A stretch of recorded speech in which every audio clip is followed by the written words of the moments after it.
Are you getting paid too much money? Have you got too much money? Because the special ones that have got too much money still stick it on the line.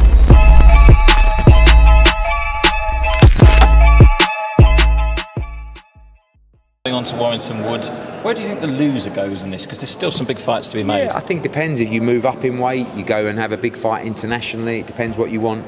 Depends how you lose. Do you know what I mean? So I think ultimately we'll know on Saturday in the early hours what's next for both guys, and you know, I think it's going to be a classic that could go either way. Thank you, Eddie, with all the serious boxing questions out of the way, there's a fight next week with the influence of boxing. It is, I just want to know, what fight are you most looking forward to, and will you be watching it on your couch at home, or are you going to turn up? I think I might go. I mean, my kids want to go, right? And I've got one weekend off. It's actually my daughter's birthday next week, so I'm like, I just mentioned it to her, like, just wanted to get the reaction, and it was like, what?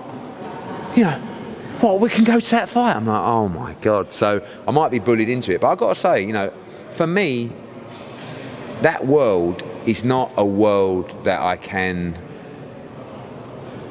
almost operate in with a clean heart. Do you know what I mean? Like, I think I'm lucky enough to be in a position where I can do what I want and what makes me happy. If this was 5 years ago, certainly 10 years ago, I would have been all over this fight like a rat up a drain pipe, right? But it doesn't mean that I can't admire it, respect it, and understand it. And I think what Mams Taylor and Callis Allen have done, and DAZN with Misfits, has been revolutionary. And I think although it is YouTube boxing, it's competitive, and I like the way they're structuring their cards. I mean, if you actually look at that show next week, like KSI against Tommy Fury, whatever way you want to look at it, it's an intriguing fight.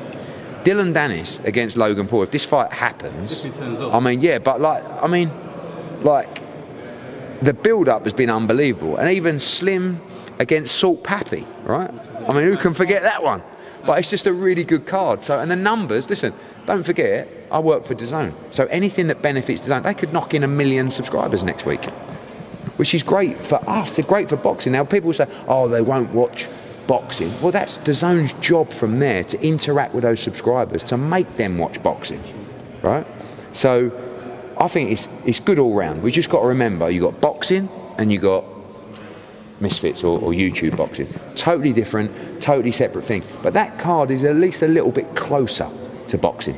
You know, the tag team stuff and the girls, and like, this feels a little bit more like a real night of boxing. And I'll definitely be tuned in, if not in attendance. Eddie, what do you think of Canelo coming back against Jermell Charlo?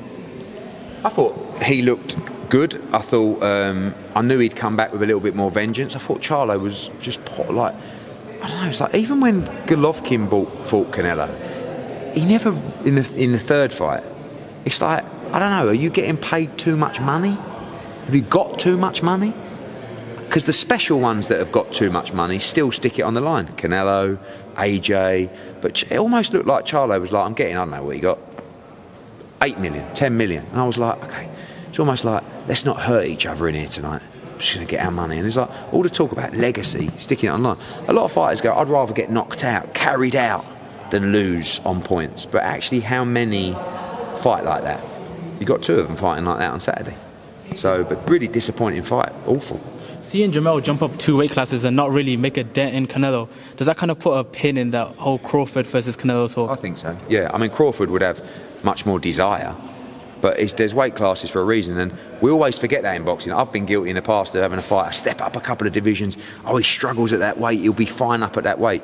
But in the changing room, you see a guy in Charlo that actually looked chubby and like out of shape, and it was just the wrong weight class. Just final question from me. Devin Haney, Regis Prograis finally confirmed.